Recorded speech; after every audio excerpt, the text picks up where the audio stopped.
तो एक दुखद अनाउंसमेंट आया है, रिटायरमेंट अनाउंसमेंट आया है, बहुत ही ज़्यादा दुखद है। हालाँकि रिटायरमेंट आदमी लेता है, कैसे भी ले, उसका अच्छा करियर हो या वो बाहर चल रहा हो, काफ़ी क्रिकेट उसने खेल ली हो, कैसे भी करके किसी भी दौर में वो अगर रिटायरमेंट ले रहा है, तो एक अच्छा माना जाता है, उसको वेस्ट विशेज़ दी जाती है। लेकिन ये जो रिटायरमेंट निकल के आया है, इसमें मुझे नहीं लग रहा किसी की हिम्मत हुई होगी इसको वेस्ट विशेज़ देने के लिए, क्योंकि इसमें आप ये नहीं बोल सकते, इसमें आप भगवान का निर्णय बोल सकते हैं कि भगवान को ये मंजूर था, ठीक है? कि ये बंदा क्रिकेट ना खेले। बिल पॉवस्की हैं, ऑस्ट्रेलियन क्रिकेटर हैं ये बिल पॉवस्की, और इन्होंने ऑस्ट्रेलिया के लिए सिर्फ 1 टेस्ट मैच खेला है, और इन्होंने 36 फर्स्ट क्लास मैच खेले हैं जिसमें 2500 रन है, और 14 लिस्ट ए मैच खेले हैं जिसमें 3 साढ़े 300 रन है।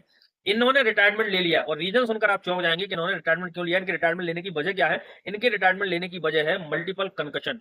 इनके सिर पे बहुत ज्यादा बार बॉल लगी है इनके थ्रू आउट द करियर में, जिस वजह से डॉक्टर ने इनको सलाह दी, क्रिकेट ऑस्ट्रेलिया ने इनसे बोला, एक तरह से संन्यास दिला दिया गया है इनके फ्यूचर को देखते हुए, क्योंकि वो कांड कभी कोई नहीं भूल सकता। ऑस्ट्रेलिया क्रिकेट ही नहीं, पूरा दुनिया वो नहीं भूल सकती कि कैसे कंकशन की वजह से, कैसे सिर पे बॉल लगने की वजह से, माफ कीजिए, आपके फिल ह्यूज ने जान गंवा दी थी। तो वो ऐसी चीजें दोबारा ना हो, उसी के बाद ये कंकशन रूल आया कि जब सिर पे बॉल लगती है तो एक डॉक्टर आता है, एक प्रोटोकॉल होता है कि बॉल आपके सिर में लगी है, आप कितने भी अच्छे हो नहीं हो, डॉक्टर आएगा, आपसे कुछ एक सवाल पूछेगा, आप उस सवाल के सही जवाब देते हो तो ठीक है, अगर आपने थोड़ी गड़बड़ी कर दी तो आपको बाहर कर दिया जाएगा। ये प्रोटोकॉल उसी टाइम से बना था।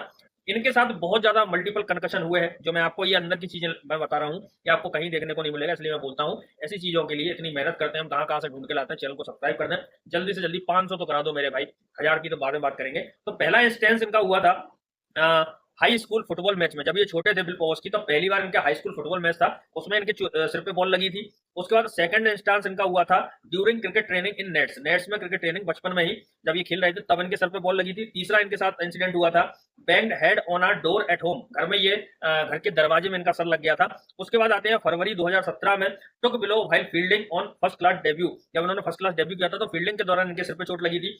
अक्टूबर 17 आ जाता है 2017 में, struck helmet versus Queensland, Queensland के खिलाफ मैच था, उसमें इनके सर पर बॉल लगी। नवंबर 2017 में टेस्मेनिया के खिलाफ खेलते हुए इनके सर पे हेलमेट पे बॉल लगी। 2018 में, मार्च 2018 में एक बाउंसर न्यू साउथ वेल्स के बॉलर ने इनके सर पे मारी। उसके बाद 2020 में ये tail after bat stuck in turf, इसका मतलब टर्फ क्या, टर्फ नीचे बैट इनका गिर गया था, मतलब आप लोगों को समझ में आ रहा हो लिखकर जरूर बताएं। दिसंबर 2020 में जब ये डेब्यू किया था इन्होंने इंडिया के खिलाफ, तो इंडिया के एक बॉलर थे, मुझे कल क्लियर याद नहीं है वो मैच, शायद से पिंक मैच था, जो नहीं पिंक बॉल मैच नहीं था, जो ये ऑस्ट्रेलियन खेलते हैं अपनी कुछ कैंसर फाउंडेशन के लिए, मैग्राथ फाउंडेशन के लिए, कैंसर अवेयरनेस के लिए, जो पिंक पूरा कर देते हैं वो वाला मैच था। और इनके साथ थे लबुशेन, उनके साथ बहुत अच्छी पार्टनरशिप करी थी, बल्लेबाज बहुत अच्छा है, 62 रन की पारी खेली थी। और मेरे ख्याल से बुमराह थे या सिराज थे, वो जो वो टूटा है गावा का घमंड वाली सीरीज की मैं बात कर रहा हूँ, उसमें ये खेले थे। एक मैच उन्हीं का डेब्यू था, वही मैच उनका पहला और आखिरी मैच हुआ।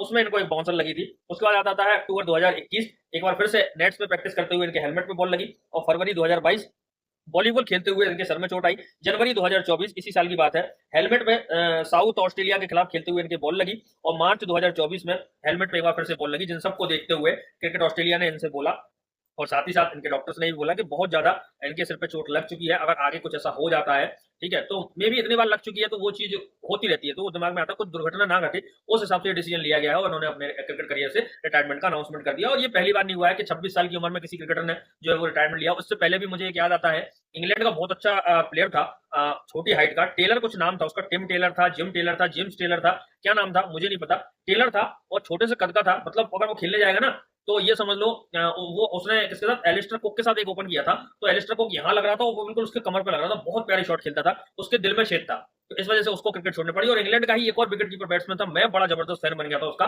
क्रेग कीसवेटर, क्रेग कीसवेटर, जिनकी आंख पे बेल लगी थी, इसलिए बोलते हैं कि कीपिंग जो करते हैं ना हेलमेट पहनना चाहिए। हेलमेट नहीं पहना हुआ था और बॉल स्टंप को लगी और आंख में बेल लगी थी इनके, और उसकी वजह से इन्होंने क्रिकेट करियर छोड़ना पड़ा, क्योंकि आंख में चोट आ गई थी और फिर उन्हें रिफ्लेक्सेस इनके कमजोर हो गए थे। वो बंदे का मैं फैन बन गया था खेलने का, उसने इंडिया में ही डेब्यू किया था 2013 या 14 की बात है, नीली जर्सी हुआ करती थी, और इंडिया को जो फोड़ता था भाई, 300 साढ़े 300 रन अगर वो खड़ा हो गया ना तो एक तरफा चेस करता था, मैंने ये देखा हुआ है क्रैक कीसवेटर का, और इनसाइड आउट जो छक्का मारता था, आए है इतने लाजवाब, मैं कसम से फैन बन गया था उसका। और मार्क वाउचर एक सबसे बड़ा एग्जाम्पल है, और काफी सारे ऐसे लोग हैं जिन्होंने ना चाहते हुए भी क्रिकेट समय से पहले छोड़ी, चोट के जरिए से, चोट के बदले, तो इसमें भगवान का कहीं ना कहीं निर्णय होता है। इसीलिए मैं बोल रहा हूँ कि ये इतना डिसीजन ऐसा है कि कोई भी बेस्ट विशेष नहीं देना चाहेगा, क्योंकि एक टेस्ट मैच ही खेला था उस इंसान ने, और किन्हीं कारणों की वजह से उसको क्रिकेट छोड़ना पड़ा, एक बहुत बड़ी बात हो जाती है। इतने सारे इंस्टांस होने के बावजूद भी उस बंदे ने हार नहीं मानी, क्रिकेट खेला, लेकिन एक टाइम पे आके कितना के होगा वही जो भगवान चाहेगा, तो वही इनके साथ हुआ। आप लोग इस पर क्या मानना है लिख कर जरूर बताएं। अपडेट चैनल को सब्सक्राइब करना ना भूलें। जय हिंद, धन्यवाद।